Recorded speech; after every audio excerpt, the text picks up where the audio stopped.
aliás tentando mesmo superar a lógica das raízes do Esperanto.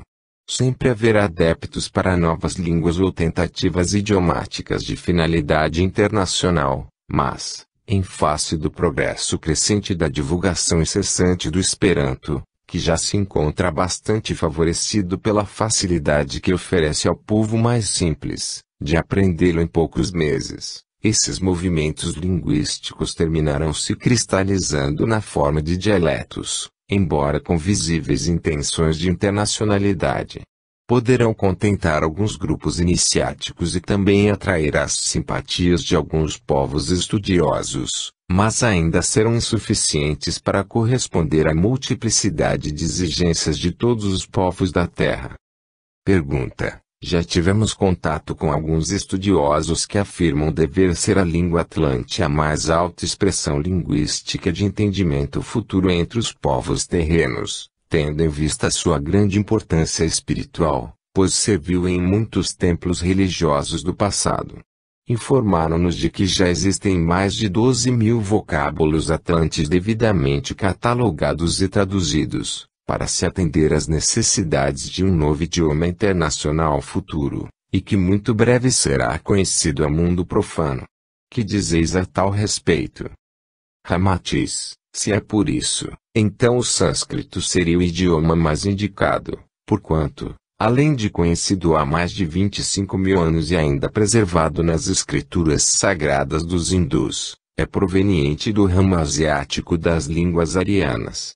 E a antiga linguagem sagrada dos Brahmanes, que 2.000 anos antes de Cristo serviu aos Vedas, da qual derivaram o cigano, o Pali, o indostano e numerosos dialetos e línguas que ainda são faladas atualmente. Quanto à língua atlante, convém que vos lembreis de que Atlântida, país que existia além das colunas de Hércules, em seguida as lendárias Portas Douradas, de cuja civilização ainda existem vestígios entre os egípcios, astecas, incas e na região ática, embora represente um dos povos importantíssimos do passado, em seus últimos tempos de existência abastardou muito seu idioma, devido à sua decadência moral e cultural. É indubitável que a língua é um reflexo dos estados morais, mentais e espirituais da alma coletiva, decai, pois, quando degeneram os povos ou as raças que a falam. Em consequência, a restauração do idioma atlante implicaria em se conjugar em valores idiomáticos que já se abastardaram e estão em desuso, incapazes de atender ao clima mental e psicológico dos povos modernos.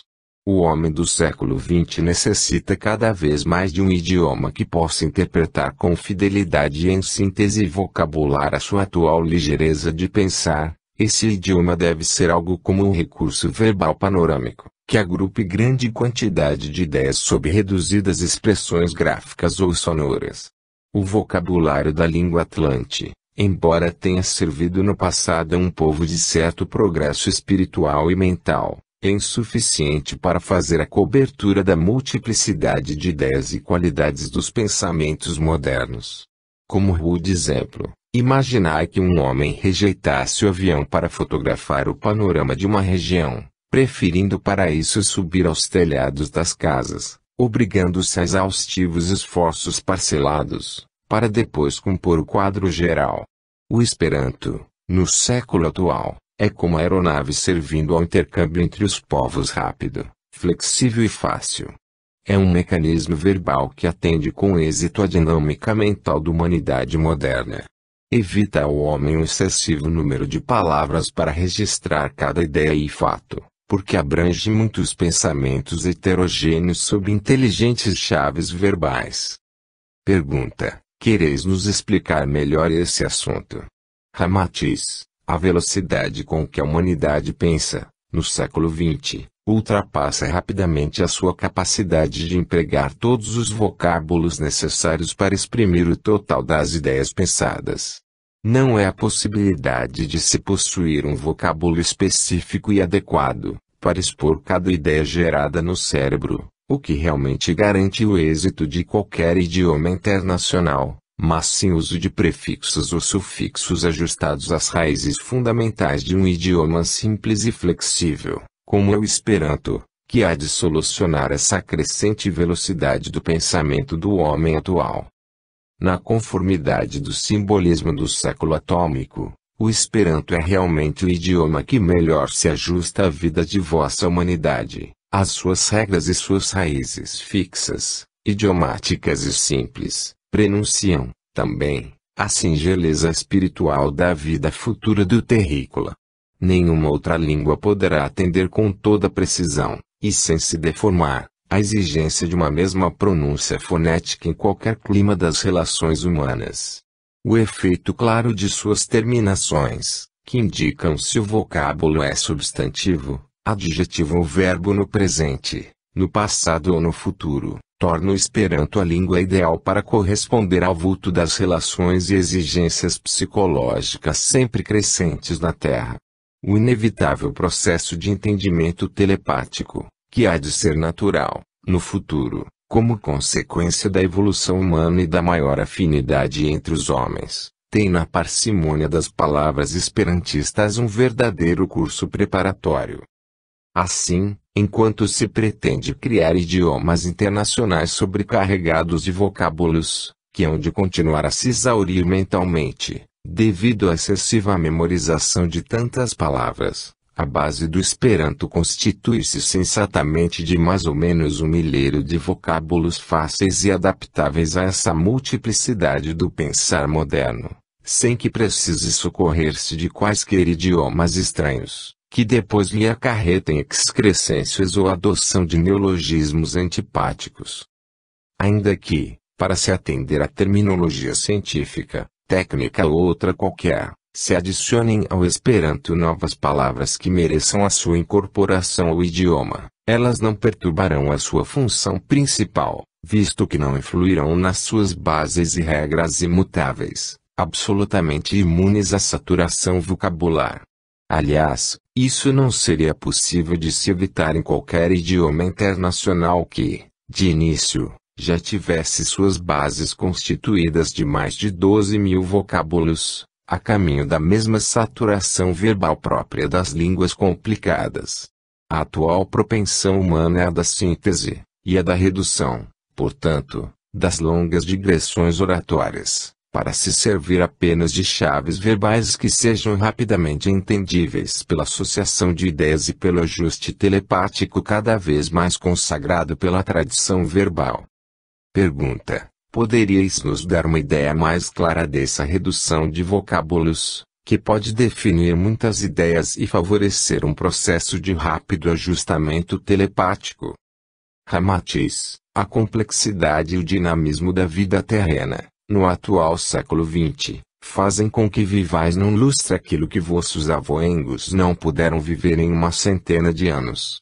Isso obriga-nos a reduzir e a eliminar da linguagem humana tudo aquilo que seja de menos importância e facilmente subentendível, por cujo motivo acentua-se cada vez mais o uso de abreviaturas ou de chaves verbais, que passam a fazer a cobertura de muitas ideias, sem entretanto as reduzirem ou sacrificarem, numa espécie de pitoresca taquigrafia oral.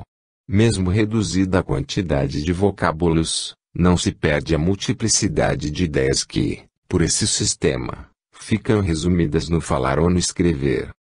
Embora como exemplo corriqueiro, estáis vendo, a cada passo, que se estende pelo vosso mundo o gosto pela redução dos longos títulos das repartições públicas, das autarquias, das sociedades comerciais ou industriais, já se usando abreviaturas na forma de apenas uma sigla ou uma chave formada pelas letras principais de uma sociedade ou de um setor administrativo. Essas abreviações não só evitam desperdício de palavras e perda de tempo em extensas descrições, como desenvolvem a mente a caminho da telepatia, pois que a ideia exata de uma enunciação se consagra pela associação de outras ideias suplementares. Pergunta: mas que tem a telepatia com isso?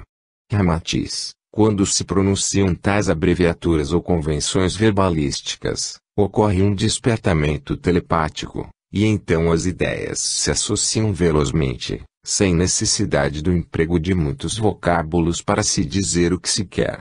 Certas palavras de gíria, que depois se consagram nos dicionários, não passam de pitorescas ou jocosas interpretações, ou mesmo de recursos sintéticos que substituem longas e complicadas enunciações para se completar o jogo de ideias que, através de um só vocábulo excêntrico, pode definir toda a intenção. Pergunta: que poderíamos entender por esse desenvolvimento da mente a caminho da telepatia? Ramatiz: é claro que, se reduzis paulatinamente a quantidade de vocábulos para se enunciarem muitos pensamentos, é porque o homem atual compreende fácil e inteligentemente, através dessas abreviaturas ou chaves verbais sintéticas, aquilo que antes precisaria ser dito em longa transmissão verbal ou escrita.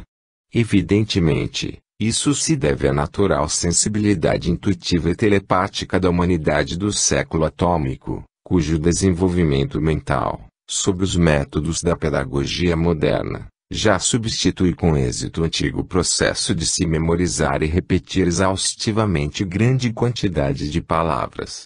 O vocabulário humano tende, portanto, a diminuir em quantidade para ganhar em qualidade, enriquecendo-se sob esse salutar processo de se compor em interessantes códigos verbais, que melhor atendem ao incessante dinamismo evolutivo da vida moderna, em lugar de se exigir, para a transmissão do pensamento, um número de palavras cada vez maior, o que conduziria à linguagem terrícola e inevitável saturação e balbúrdia. O desenvolvimento da mente humana a caminho da telepatia já se comprova, realmente, nessa redução do palavreado ou do falar excessivo, de vez que o homem já percebeu que a mente criadora melhor se desenvolve no silêncio da alma, pois à medida que se reduz a turbulência mental, tão própria dos atos irritados e insatisfeitos do homem comum, também diminui a quantidade de palavras de que ele necessita para se expressar e, portanto, se torna menos supérfluo e mais exato. Então ele pensará e refletirá, antes de falar, e só exporá em síntese as conclusões que elaborou na mente, servindo-se de menor quantidade de palavras para se fazer entendível. Não vos será difícil comprovar que as raças inferiores ou os povos mais débeis de caráter são os mais pauradores e turbulentos no falar. Mesmo as mulheres de grande atividade verbal, quando adquirem uma cultura e um desenvolvimento psicológico mais aguçado, reduzem a costumeira prodigalidade de palavras e adquirem um senso de mais ponderação no seu falar. Nos cortiços de favelas enxameiam criaturas instintivas, desregradas e irascíveis, cujo palavrório gritante e o bate-boca costumeiro provam o que acabamos de dizer. Nas tragédias do teatro antigo, as gesticulações e os gritos estentóricos eram fundamentos de arte, enquanto os seus atores se entregavam à troca de vocabulários desconcertantes. Eles exageravam seus esgares porque só assim poderiam comover o público ainda psicologicamente imaturo de entendimento espiritual, pois, para o artista atual, basta um rápido brilho no olhar ou um imperceptível gesto fisionômico para conseguir plasmar exteriormente a natureza dos seus pensamentos interiores. Há, por vezes, num simples olhar da heroína do teatro moderno, a interpretação de um poema de sofrimento, facilmente compreendido pela agudeza psíquica do público inteligente do século XX, dispensando a torrente de palavras bulhentas antigamente exigíveis para se exprimirem sentimentos e paixões mais vigorosas. Pergunta: isso quer dizer, então, que a parcimônia no emprego de palavras indica a superioridade intelectual? Não é assim. Ramatiz: convém que não chegueis a conclusões extremistas, pois, se assim fora, os mudos seriam os mais sábios do mundo. No entanto, sem que devais concluir que todos os homens lacônicos são superiores em intelecto, há que não esquecer de que, geralmente, os sábios são parcimoniosos de palavras. É por isso que os yogas e os mestres orientais, que já conseguem dominar as formas do mundo da matéria e são capazes de vibrar com a consciência cósmica do Criador porque já venceram o Maya, são parcimoniosos no seu falar e não criaturas gritadeiras e pródigas em palavras. Tantos são avaros de palavras como de gestos, pois vivem sob periódicos votos de silêncio, em cujo estado de serenidade mental despertam as poderosas forças internas do espírito, para mais tarde se tornarem os sublimes condutores de homens e guias de discípulos à procura da verdade.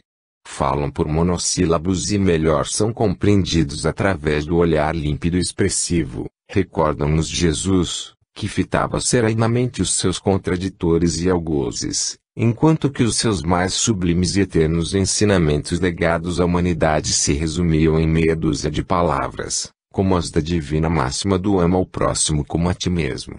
Essas mentes orientais avançadas comprovam-nos, em seu augusto silêncio, que, à medida que o espírito evolui para estados superiores, reduz o seu excessivo linguajar, pois, adotando o exato pensar, também se dedica ao exato falar. A reflexão e a meditação antes de falar, bastante elogiadas pelo velho provérbio silêncio é ouro, demonstram progresso pois, à medida que a humanidade evolui espiritualmente, também pensa mais e fala menos. À medida que o homem terrícola se aprimora espiritualmente, também vai se desinteressando do mundo de formas e das suas relações exteriores, porque passa a viver mais em intimidade com a essência espiritual do Criador. Então, a sua linguagem se torna cada vez mais resumida e sintética, para poder servir ao entendimento de pessoas mais reflexivas e introspectivas. Não há dúvida, pois, de que só o Esperanto, com o seu tão modesto vocabulário qualitativo, mas profundamente maleável no seu trato e mecanismo idiomático, é que realmente poderá atender a essa incessante exigência psicológica e evolutiva da humanidade terrena em que, à medida que se multiplicam os pensamentos, também se deve reduzir o número de palavras. Pergunta: o Esperanto não poderá porventura se deformar pela incorporação ou interpolação de outros vocábulos heterogêneos?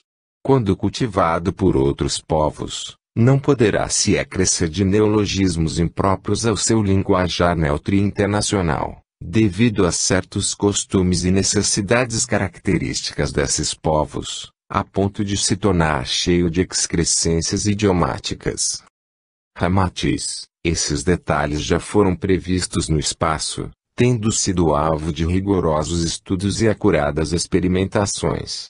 Em analogia com o mesmo caso, não tendes notado que, à prática do espiritismo, os seus simpatizantes incorporam inúmeras excrescências contraditórias aos seus postulados fundamentais, confundindo a codificação kardeciana com outros movimentos espiritualistas. Mas é inegável que, apesar dessas inovações, a doutrina permanece perfeita em sua natureza iniciática, e íntegra em suas bases lógicas estabelecidas pelo senso superior de Allan Kardec. Faz lembrar o caso do filme negativo, que sempre conserva a imagem real, que pode ser revelada a qualquer momento que se queira comprovar a sua exatidão. O Espiritismo, apesar das interpolações e excrescências doutrinárias com que alguns pretendem toldar a sua pureza iniciática, sempre se conserva íntegro e isso, principalmente, pelo fato de já existirem na Terra organizações espíritas que velam continuamente pela manutenção dos seus postulados originais, escoimando-os de todas as incoerências deformantes. Da mesma forma, o Esperanto também ficará livre das corrupções idiomáticas e resguardado em suas raízes iniciáticas, porque, além de ser subordinado a normas definitivas, traçadas pelo alto, também se subordina a uma entidade oficial da Terra, que é a Universal Esperanto Associo, responsável pela sua sanidade verbal e gráfica. Trata-se de uma organização que foi fundada no além e depois concretizada no mundo terreno, da qual participam elementos experimentadíssimos no trato do idioma fraterno e que já se dedicaram a grandes labores linguísticos em vidas passadas. Devotados espíritos entregam-se às tarefas elevadas da língua internacional e depois renascem em várias partes da Terra, a fim de propagar o Esperanto e o escoimarem de qualquer excrescência. Mantêm para com ele assistência permanente e o fazem progredir continuamente, para mais breve aproximação entre os homens que falam idiomas diferentes, mas seguem para o mesmo destino. Pergunta: Com alguma ideia mais objetiva de que o Esperanto possa resistir a todas as excrescências que queiram introduzir em sua unidade fundamental. Ramatiz, a água, acrescida de certas essências ou produtos vegetais pode se transformar em xarope, vinho, café ou chá. No entanto, basta que filtreis cientificamente qualquer um desses líquidos, para que torneis obter a água em seu estado primitivo, comprovando que ela é, entre todos esses produtos, um elemento que conserva sua pureza. Do mesmo modo, por mais que impregnem o Esperanto de misturas idiomáticas ou excrescências vocabulares, ninguém poderá alterar a sua natureza intrínseca que, por vontade do alto, sempre há de resistir a qualquer neologismo ou interpolação inoportuna. Pergunta: de acordo com o vosso prognóstico, poderemos estar certos de que o Esperanto nunca sofrerá acréscimo algum no seu conjunto linguístico, mesmo que futuramente algumas circunstâncias imprevistas assim exijam? Ramatiz: nenhuma outra modificação há de se operar na pureza iniciática da coluna vertebral do Esperanto. Mesmo que, por força das circunstâncias, seja viável a interpolação de qualquer vocábulo ou termo aconselhável, é óbvio que isso há de primeiramente ser autorizado pela entidade máxima esperantista sediada na Terra, a única com o direito de arbitrar ou orientar para que não se perturbe a harmonia original do idioma. O Esperanto não depende dos fatores comuns que obrigam a modificação das línguas pátrias, as quais evoluem partindo de costumes, tradições e experimentações provisórias. É por isso que elas requerem filólogos pátrios que devem intervir de tempos em tempos, ditando novas regras gramaticais, modificando a grafia de vocábulos ou as acentuações gráficas, aceitando neologismos e gírias que vão penetrando aos poucos no seio do linguajar popular, e até no oficial, interpretando o espírito nacionalista de um povo. Com Esperanto não acontecerá isso, pois os técnicos espirituais já estudaram, no espaço, todas as probabilidades de modificações ou de obstáculos que poderiam surgir no idioma em virtude de diferenças psicológicas entre os homens. Demais, não advirão o Esperanto as mesmas consequências comuns a outros idiomas, porque ele inicia sua aplicação linguística justamente no limiar da profética seleção espiritual, que já se efetua na Terra e que depois proporcionará um clima eminentemente simpático para o sucesso de uma língua internacional. Os espíritos que, a partir do próximo milênio, tornarem a se encarnar na Terra, serão todos simpáticos ao Esperanto, porquanto tratar-se-á de almas selecionadas rigorosamente à direita do Cristo, espiritualmente maduras e dedicadas a todas as realizações que se interessem à confraternização dos povos e ao bem do mundo. Devido a isso, a quantidade de vocábulos esperantistas ser-lhes-á mais que suficiente para êxito no mecanismo das relações humanas, mormente sabendo-se que se sentirão induzidos ao emprego cada vez mais positivo da telepatia, que será futuramente uma das faculdades comuns a todos os terrícolas. Pergunta: a entidade que protege o Esperanto na Terra não poderá modificar futuramente a sua estrutura, adaptando-a aos seus pontos de vista? Ramatiz: o Esperanto nasceu emancipado. A entidade máxima que o protege e supervisiona na crosta terráquea não foi constituída para escoimá-lo de supostos defeitos inatos, mas principalmente para evitar as excrescências que possam ser introduzidas nele pela ignorância alheia. Não se trata de língua ao sabor de caprichos ou simpatias humanas, mas que surgiu no vosso mundo e atua no seio da humanidade à semelhança de um evangelho filológico já emancipado, e não apenas como um novo conjunto de vocábulos em competição com a prodigalidade idiomática que já existe entre as várias raças terrícolas. É idioma coeso de fundamentos profundos que, por se destinar ao sagrado objetivo de unir as criaturas através da palavra, merece o mais elevado respeito e religioso carinho de todos os seres. Pergunta: por que dizeis religioso carinho para com Esperanto, como se desejasseis atribuir-lhe algum sentido de religiosidade? Ramatiz: assim nos expressamos, porque toda função religiosa tem por finalidade precípua de religar as criaturas a princípios superiores. O Esperanto, inegavelmente, reflete no seu patrimônio verbal as mais sadias disposições de religiosidade, pois muito antes de sua natureza intrinsecamente linguística, é uma doutrina filológica tão racional, que os seus vocábulos podem ser aceitos como princípios éticos que induzem o homem à confraternização universal. O princípio do amor, imanente em todas as criaturas, também se identifica no Esperanto, como terna e religiosa pulsação de vida, uma vez que o seu mecanismo verbal se ajusta perfeitamente à variedade de pensamentos emitidos por quase 3 bilhões de criaturas que atualmente constituem a humanidade terrena. Esse ajuste, que em qualquer latitude geográfica do planeta se faz pela unidade da mesma grafia e pela vibração sonora de uma só pronúncia, identifica um mesmo diapasão fraterno e elimina as barreiras emotivas produzidas pela diferença de idiomas pátrios. A mesma alegria que sentem em comum as criaturas quando, em terras estranhas, ouvem a palavra amigo e familiar no seu idioma pátrio, também será proporcionada pelo Esperanto que, através do seu mecanismo verbal neutro, harmoniza as configurações físicas mais opostas e interpreta os pensamentos de todas as raças e povos.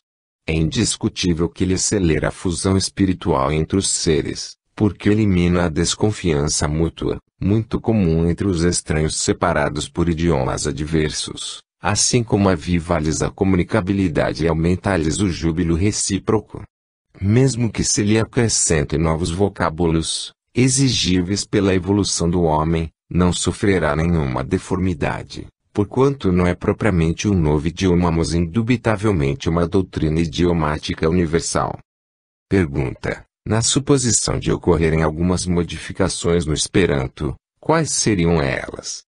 Ramatiz: não cremos em quaisquer inovações ou modificações radicais do Esperanto, apenas pressupomos alguma seleção de vocábulos à parte, que apresentem maior fragrância sonora ou ritmo alado para o uso da poesia, ou então para uso científico, exclusivo da terminologia técnica. Mas isso tudo são coisas que já foram estudadas no espaço, e que não intervirão no mecanismo básico e universalista do idioma, assim como também não terão força para modificar os seus princípios fundamentais já consagrados pelo uso em comum. Pergunta: e, quanto à pronúncia do Esperanto, não poderá ocorrer alguma alteração em conformidade com o clima ou a latitude de cada povo onde o idioma for cultivado? Ramatiz: o papel principal do Esperanto não é o de suprimir draconianamente os diversos idiomas que atendem às necessidades de cada raça ou povo.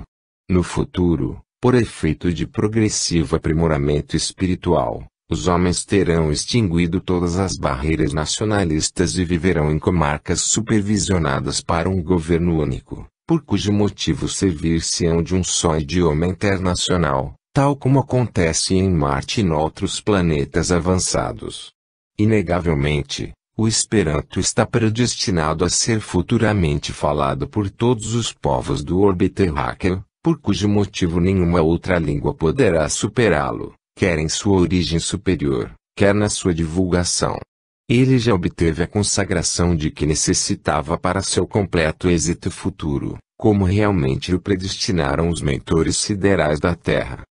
A sua pronúncia é clara e doutrinariamente aceitável em todos os climas geográficos e por todas as índoles psicológicas. Acrê-se que a sua pronúncia não é extremamente aberta, nem extremamente fechada, mas se efetua num meio termo, o que facilita bastante que todos os povos e raças se ajustem a esse agradável tom médio de voz.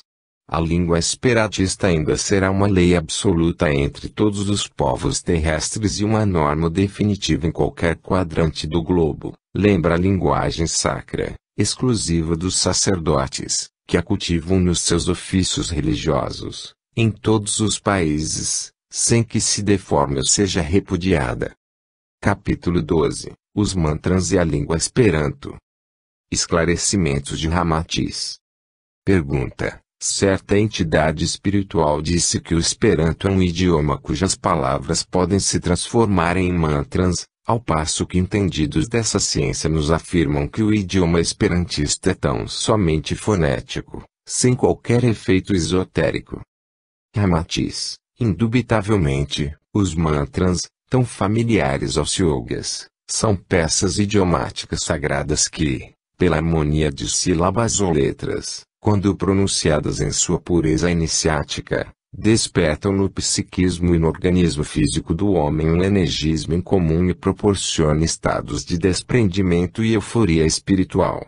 As palavras mantrânicas possuem grande poder de ação no campo etérico astral, assim como aceleram, harmonizam ou ampliam as funções dos chakras do duplo etérico, enquanto que, atuando à superfície do perispírito, auxiliam a sintonização do espírito às manifestações da vida física e favorecem a justa ação do pensamento sobre o sistema cerebral.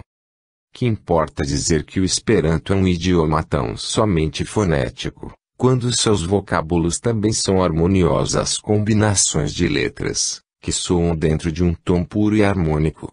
Ele é um conjunto vibratório verbal, que pede o elevado alento humano e o mais perfeito ajuste de ideias, para reproduzir os anseios de confraternização da alma humana.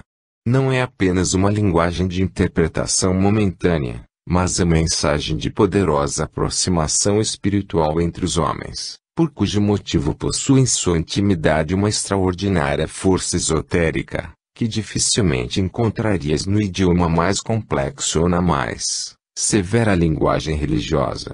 Nem mesmo se pode invocar a natureza de uma língua sagrada, e de uso templar ou iniciático, para sobrepô-la ao Esperanto, pois este não se limita a interpretar os anseios de grupos religiosos ou de adeptos de selecionadas filosofias espiritualistas, porém endereça-se incondicionalmente a toda a humanidade.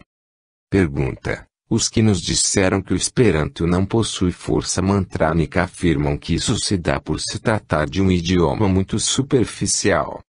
Ramatiz: uma vez que a linguagem e a escrita dos povos estão em relação exata com sua cultura e progresso espiritual, o importante não é saber se esta ou aquela língua é mantrânica devido à sua profundidade esotérica, ou se não é por ser superficial ou tão somente fonética. Os astecas possuíam palavras comuns, que eram extraordinários mantras, superiores mesmo aos mais poderosos efeitos mantrânicos da ciência esotérica atual. Mas isso não provinha do fato de sua língua ser mais esotérica e menos fonética. O caráter, a força e a ternura espiritual desse povo é que realmente constituíam o fundamento elevado de suas palavras, que adquiriam poderes devido ao treino para adquirirem qualidades superiores, e a afetuosa religiosidade para com o Criador dos mundos. O Esperanto, sendo uma doutrina filológica destinada a revelar os pensamentos e os sentimentos de uma futura humanidade vibrante de afeto e plena de paz espiritual, também fará eclodir no idioma o elevado espírito mantrânico que se encontra oculto sob a sua expressão fonética. Não se constrói mantras sob a frialdade científica nem sob caprichos esotéricos de simples ajustes de vocábulos, para que, em seguida, despertem efeitos ocultos ou espirituais, pois podem não se ajustar à alma dessas palavras. Em verdade, são as próprias palavras que se consagram pelo seu elevado uso e assim criam os mantras, pois se transformam em verdadeiras chaves verbais que, então, congregam energias etéricas ou produzem configurações astrais protetoras, associando ideias que despertam as forças psíquicas nos seus cultores e transformam os vocábulos em poderosos despertadores mantrânicos. Já pensastes no poderoso mantra que é a palavra Cristo, que está impregnada de um sacrifício memorável na figura de Jesus de Nazaré? Quando a pronunciais sob elevada meditação, não sentis porventura que a vossa alma vibra sob um estado de expectativa cósmica, enquanto o júbilo e a esperança completam o vosso gozo espiritual?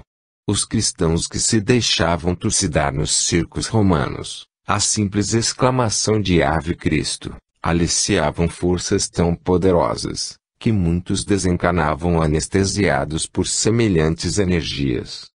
Sendo a linguagem oral e a escrita os fatores principais que permitem às criaturas humanas manifestarem entre si a sua inteligente cultura, ciência ideal, é evidente que, quanto mais elevado já lhes tenha sido o progresso, tanto maior coeficiente de forças esotéricas já terá eclodido em sua linguagem.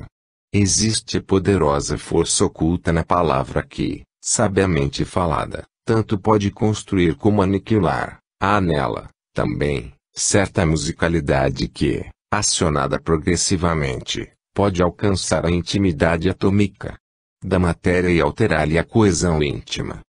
A própria natureza possui a sua linguagem, que se expressa em sons diversos através dos motivos e das funções dos seus reinos, onde cada coisa, ser ou vegetal pode ser considerado como uma letra viva e compor divinas palavras. Que é a vida, senão o verbo de Deus? A linguagem humana deriva-se de uma só expressão linguística primitiva, que constitui a sua base ou alicerce, por cujo motivo todos os idiomas traem sinais indeléveis de que são provindos de um só tronco. As letras não foram invenções a esmo nem produtos de caprichos extemporâneos. Elas nasceram como símbolos necessários para a identificação dos estados interiores da alma, por cujo motivo estão impregnadas do espírito e das ideias que as originaram. Eis, pois, o que ocorre com o Esperanto. Ele possui as bases e as raízes das principais línguas do mundo e buscou mais profundamente na fonte iniciática desses idiomas os seus traços mais evidentes e exatos, para então se constituir na mensagem verbal definitiva e capaz de interpretar todas as ideias sob uma só linguagem. E por isso ele possui, mais do que qualquer outro idioma, a força original e mantrânica do psiquismo vigoroso que edificou a linguagem do terrícola, pois uma vez que a elevação de espírito, interior, é que produz a maior sequência mágica num mantron, é evidente que o Esperanto, como idioma universal e compilado por um dos homens mais sábios e desinteressados, é também a linguagem mais credenciada para fazer de seus vocábulos criteriosos, límpidos, certos e fluentes, um dos mais belos idiomas mantrânicos do orbe. Cada um dos seus vocábulos não só possui a força e a emotividade de um homem, um povo ou uma nação, como também vincula em sua vibração psicofísica o pensamento idêntico de toda a humanidade, e ainda alicia as próprias almas elevadas dos mundos superiores, que sonham e operam pela confraternização de todos os homens. E quando ele for consagrado por toda a humanidade, cada um dos seus vocábulos será um mantron poderoso, a sintonizar na mesma vibração psíquica o desejo e o pensamento de qualquer homem. Pergunta: a pronúncia das palavras pode afetar as relações psíquicas com o corpo físico, como já nos disseram alguns ocultistas? Ramatiz: a mente é algo como uma usina a produzir energias. Quando se descontrola ou é tomada pela raiva, ódio, cólera, inveja ou ciúme, emite determinados feixes de ondas e forças, que perpassam pelo campo etéreo astral da zona cerebral do perispírito, fazendo baixar o padrão vibratório da energia mental que ali já se encontra em liberdade. Produz-se, então, um fenômeno que muito bem poderíeis designar como sendo uma coagulação mental astral. Lembrando o caso da onda de frio que, ao atuar no seio da atmosfera do vapor de água, solidifica na forma de gotículas. Assemelha-se, também, à corrente elétrica que perpassando por uma solução salina, produz a tradicional precipitação verificada em laboratórios de química e física. Da mesma forma, as ondas mentais alteradas também intoxicam a própria atmosfera astral e invisível em torno do cérebro, produzindo substâncias que baixam vibratoriamente, tornando-se nocivas, por cujo motivo devem ser eliminadas da zona psíquica ou do campo áurico do homem. A glândula hipófise, a regente dinâmica do sistema endócrino e a maior influente no sistema nervoso, sofre então, devido à sua delicadeza, a maior parte do impacto violento e agressivo da mente desgovernada, fazendo esse impacto repercutir nos demais órgãos da rede glandular, do que resulta aceleração e precipitação de hormônios inoportunos na circulação sanguínea, com a consequente intoxicação do organismo.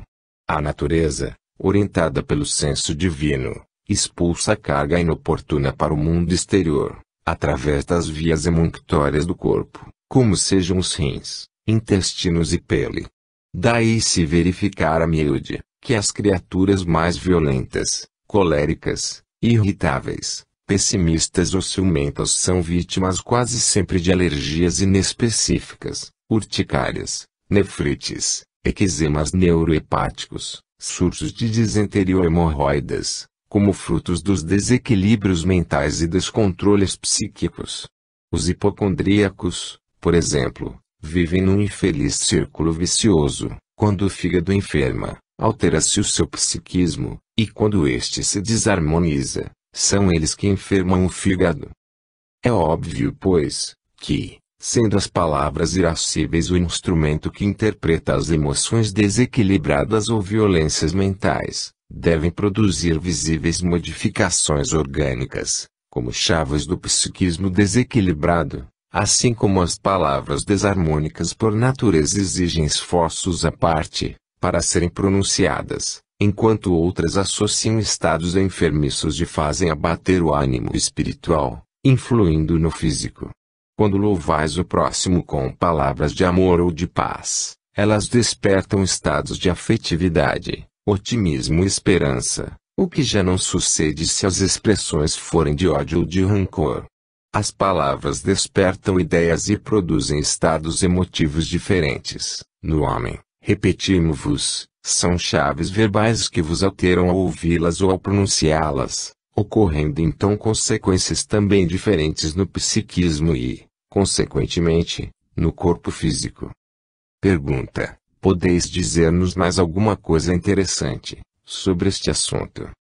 Ramatiz: notar que a audição de palavras equívocas ou antipáticas, ou mesmo com demasiada aglutinação de consoantes, o que deforma a pronúncia harmônica, produz sensações desagradáveis na mente humana e, além disso, as línguas para com as quais não guardamos simpatia não só baixam as nossas condições psíquicas, como chegam até a irritar-nos.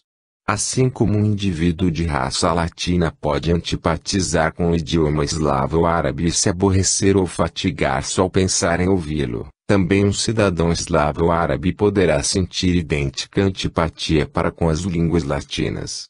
A linguagem de um povo é o reflexo de suas emoções. Se houver antipatia de uma raça para com outra, ipso facto seus linguajares também se tornarão mutuamente antipáticos, pela lei do psiquismo, que é sensível a qualquer vibração antagônica.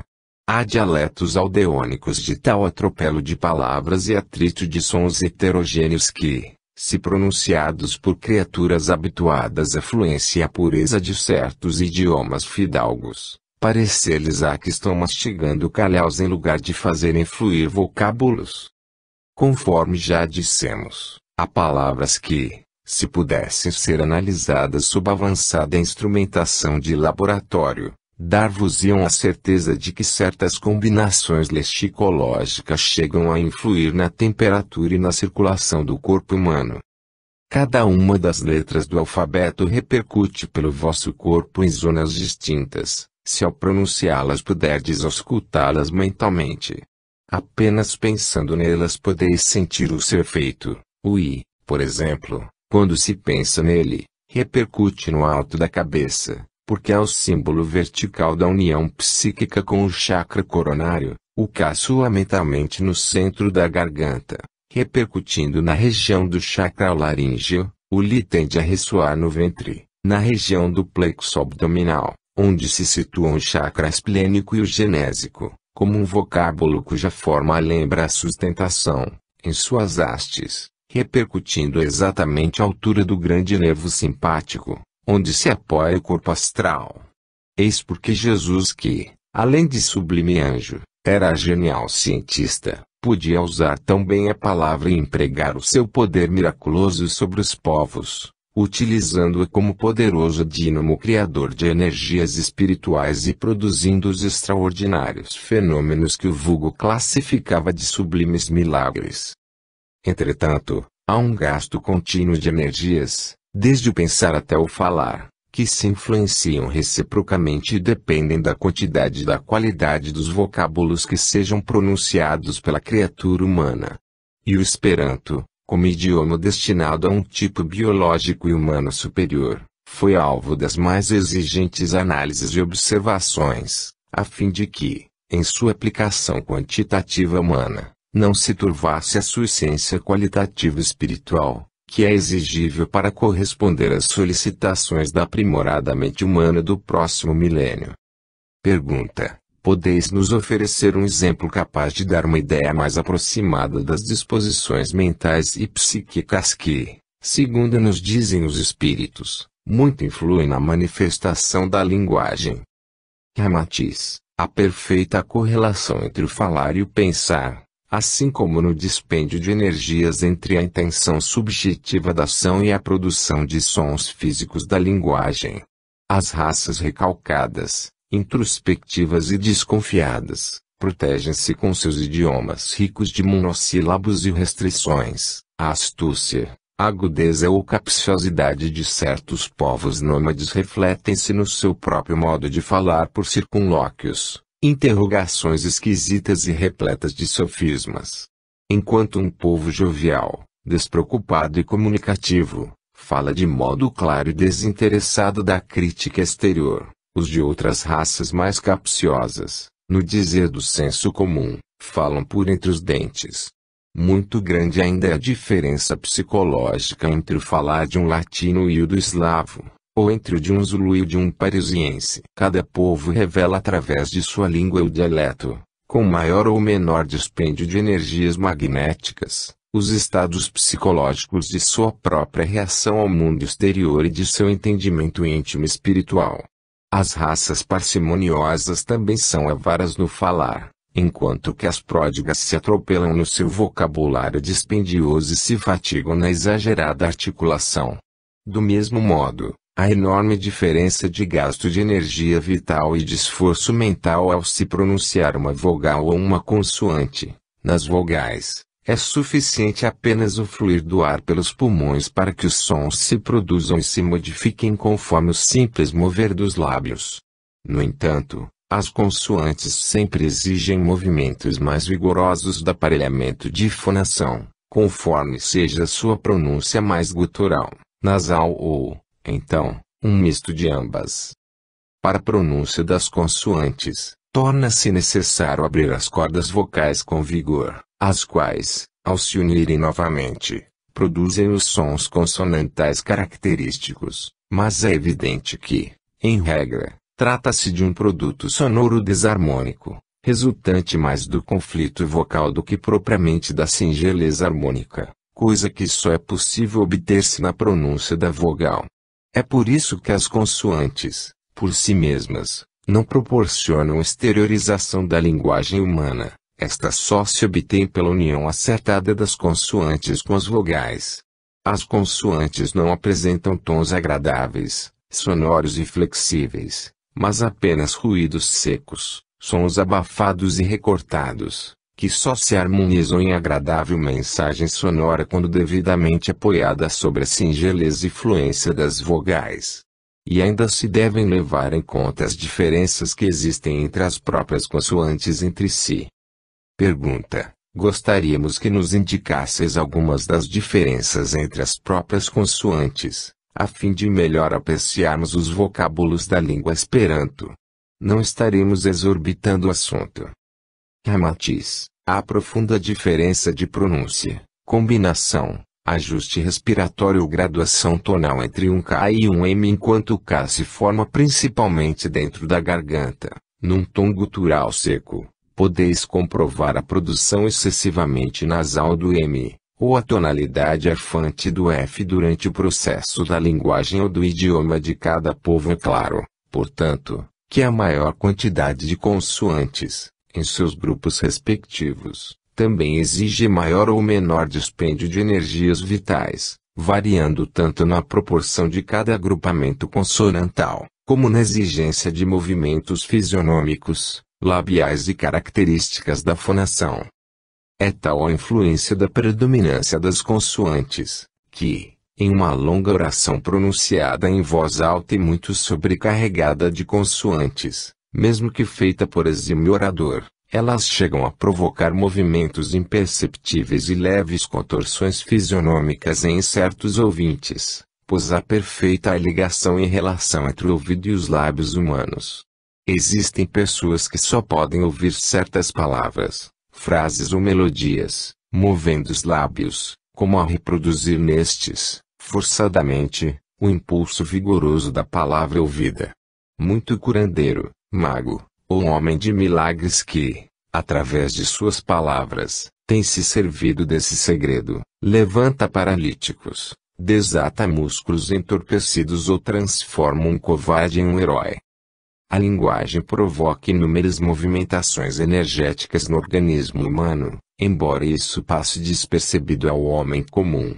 Daí, pois, o motivo da especial e particular atenção que os mestres siderais dispensaram à questão fisiológica e etérica da pronúncia do Esperanto, bem como as modificações que se deveriam produzir por maior ou menor aglomeração de consoantes combinadas às vogais. Sob nossa visão espiritual, notamos até quando a mesma letra H, que é muitíssimo aspirada pelo alemão, produz modificações energéticas diferentes, se pronunciada pelo espanhol, quase à semelhança de um G. Isso comprova, sem dúvida, que, para criar um idioma de caráter internacional, como é o Esperanto, os mentores siderais tiveram que se aprofundar em estudos, com extremo carinho, a fim de verificarem todas as modificações fisiológicas que se processariam no aparelhamento de fonação de todos os povos, de acordo com a pronúncia de letras e vocábulos esperantistas, sem que, entretanto, estes perdessem o seu cunho original de expressão. Não podeis avaliar o milenário esforço despendido pelos técnicos espirituais, a fim de que o Esperanto se possa manter incólume e puro em sua feição original e sonoridade verbal, malgrado ser falado pelos mais heterogêneos temperamentos e condicionamentos psicológicos do orbe. Essa é uma das mais gloriosas realizações da missão Esperanto sobre a Terra. Capítulo 13 – O Espírito do Esperanto. Esclarecimentos de Ramatiz. Pergunta: em um dos capítulos anteriores fizestes referências ao espírito do Esperanto, que deveria atingir uma unidade coesa e indestrutível. Podeis nos esclarecer melhor esse assunto?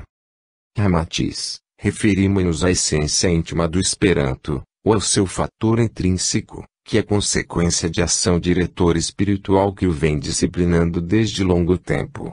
Na concretização do Esperanto interferiram numerosas almas desencarnadas, que vêm operando na sua intimidade sob um plano metódico e harmônico, para proporcionar à Terra um idioma internacional lógico e definitivo.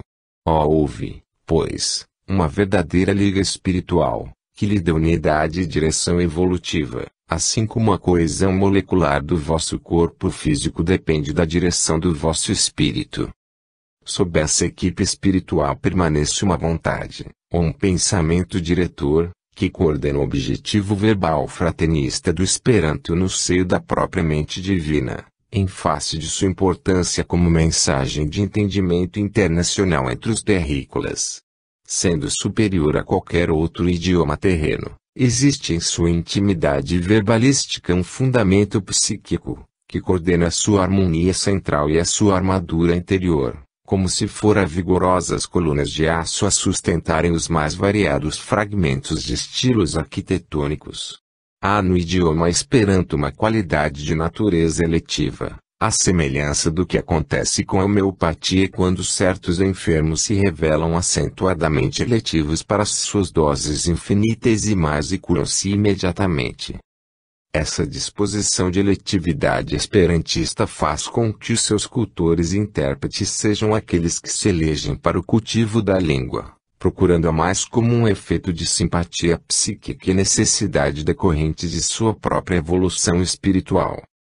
Em verdade, os homens se devotam ao generoso idioma fraterno e internacional justamente porque já apresentam algumas credenciais que os afinizam com o seu espírito de superioridade verbal destinado à confraternização entre todos os povos. Assim como a sensibilidade musical dos ouvintes aprimorados conduz a cultuarem a linguagem sonora e elevada dos grandes compositores, a qualidade espiritual do Esperanto também exige que os seus cultores já tenham eliminado da alma a crueza e o egoísmo, que os impediam do congraçamento fraterno entre todos os seres. Pergunta: quereis dizer que nem todos os indivíduos estão propensos a cultivar o Esperanto, devido à falta dessa importante eletividade espiritual para com o idioma? Não é assim. Ramatiz, dever-se-á considerar isso como um importante fator psicológico, pois é evidente que o homem cruel, o fanático e o egoísta não se afinizam ao jugo fraterno do Esperanto, que é um veículo de relações internacionais e não exclusivo de pátrias ou de povos isolados. Os homens sem vocação para a solidariedade e confraternização entre as raças e os povos, que permanecem apegados aos extremismos nacionalistas, não quererão perder o seu tempo no cultivo de uma língua neutra e internacional. O Esperanto, como idioma que prima só pelo essencial e pelo mais simples, pode ser falado lógico e claramente tanto nos templos suntuosos da religiosidade nababesca como nos mais humildes labores espiritualistas. O seu linguajar pode ser usado, facilmente, tanto entre os nababos como na choupana do sertanejo pobre. Garantido pelo elo psíquico da supervisão espiritual do alto, não se abastarda quando falado nas tapeiras, nem se torna empolado nos lábios dos cultos e dos poderosos. Basta uma índole fraternista, para que logo se torne útil e valioso entre os homens de ânimo cordial, pois guarda a sua intimidade algo de parecido com a unidade milenária do Evangelho de Jesus. Pergunta: podeis nos dizer alguma coisa sobre essa semelhança do Esperanto com a unidade milenária do Evangelho de Jesus? Ramatiz: a semelhança entre o Evangelho e o Esperanto provém de que o Esperanto é também um código verbal certo e igual para todos os homens, é de qualidade essencialmente afetiva, porque é eletivo às criaturas de boa índole, que simpatizam com os movimentos universalistas.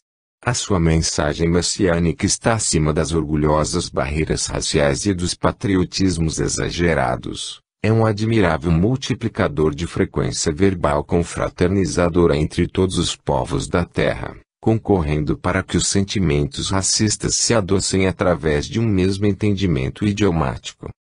Ainda se descobre certa semelhança do Esperanto com o Evangelho de Jesus, porque a linguagem fraterna endereçada à humanidade, porém, simples, neutra, fácil de aprender, pura da pronúncia e exata na expressão.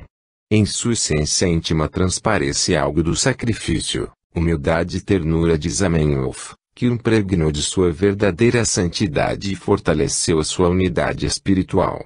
Quando no vosso mundo se houver concretizado o sonho venturoso de um só povo e uma só língua, melhor compreendereis que o Esperanto não é apenas um veículo de entendimento verbal entre as criaturas espiritualizadas, mas, realmente, uma doutrina filológica de eleição universal. Essa compreensão ainda não é geral, porquanto o gosto e a preferência por um idioma universal só pode identificar almas inclinadas ao amor fraterno entre os homens, pois os tiranos, os egocêntricos e os ditadores, e os há muitos em vosso mundo, só respeitam e se devotam fanaticamente ao nacionalismo de sua raça. Por isso eles se recusam a cultivar uma linguagem que os obrigue a um entendimento fraterno além dos seus interesses mesquinhos e do seu exclusivismo de pátria e raça, ou fora de sua parentela terrena. Sem dúvida, pesa-lhes até a perda de tempo para aprender um idioma, cuja função principal ainda os impele em favor de outrem. Não vos é estranho o fato de governos totalitários, da terra, ditadores draconianos, e inimigos da emancipação espiritual haverem proibido o uso do Esperanto em seus países, como Hitler na Alemanha e Stalin na Rússia. Eis, pois, O espírito do Esperanto e as principais características que muito afinizam a natureza e índole doutrinária do Evangelho de Jesus, pois o seu linguajar superior é como uma fonte límpida situada no deserto da incompreensão humana, que mitiga a sede do viajeiro sedento de intercâmbio fraterno. Pergunta: por que motivo destacais tanto o espírito da língua Esperanto, quando existem muitos outros idiomas assaz divulgados na Terra?